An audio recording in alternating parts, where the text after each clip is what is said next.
बिहार विधानसभा निर्वाचन और नुआपड़ा उपनिर्वाचन में भारतीय जनता पार्टी प्रचंड ऐतिहासिक विजय पर भद्रक विधानसभा क्षेत्र अंतर्गत खड़तड़ा पंचायत अधीन विजय गंगाधरपुर स्थित तारिणी मंदिर प्रांगण में दलर वरिष्ठ नेता संतोष राउत द्वारा एवं अनेक कर्मीवृंद सहित मां तारिणी मंदिर में पूजार्चना सहित मिष्टान्न बंटन करागला।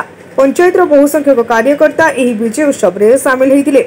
ଏହି ବିଜୟ ଜନତାଙ୍କ आशीर्वाद कार्यकर्ता समर्पण और दलर दृढ़ संकल्पर प्रतीक। ये जो विजय उत्सव पालन करा होची एथिपाई मां तारिणी निकट में आम मानसिक थिला नुआपड़ा जो विपुल विजय है जो थे कि विरोधी टोटाली धराशायी हेले बुझला ना।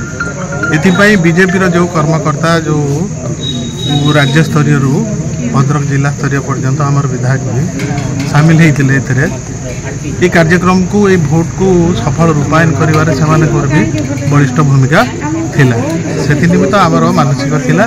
एथिपाई आमे तारिणी मंदिर परिसर रे पूजा अर्चना सहित मिष्टान्न बंटन कलु। बड़ा इलेक्शन जो भाव में आम भाभी ताठार विपुल परिमाण विजय है। ये विजय हूँ ऐतिहासिक विजय प्रथम थर पर ओडिशा रे एते परिमाण विजय कहीं आशा कर आशा टू बहुत अधिक सफलता पाई।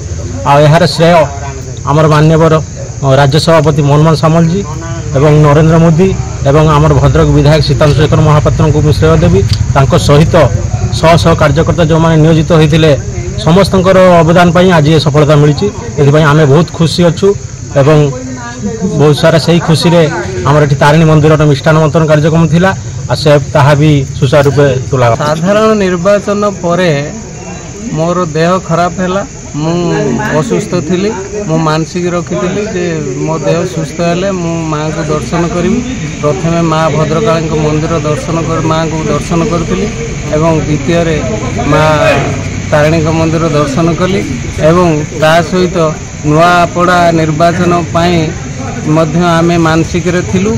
आमर विधायक महामान्य सीतांशु शेखर महापात्र सेठारे जाई जो दायित्व निर्वाह करिसेंती सुचारू रूपे एवं सेठी आमे जो विपुल संख्यार विजय लाभ कलु तापाई आमे आज माँ को दर्शन कलु। खंतड़ावासी खंतड़ा पंचायत रो समस्त बीजेपी कर्मी बंधुगण को नहीं आमे आज दर्शन कलु एवं माँ को।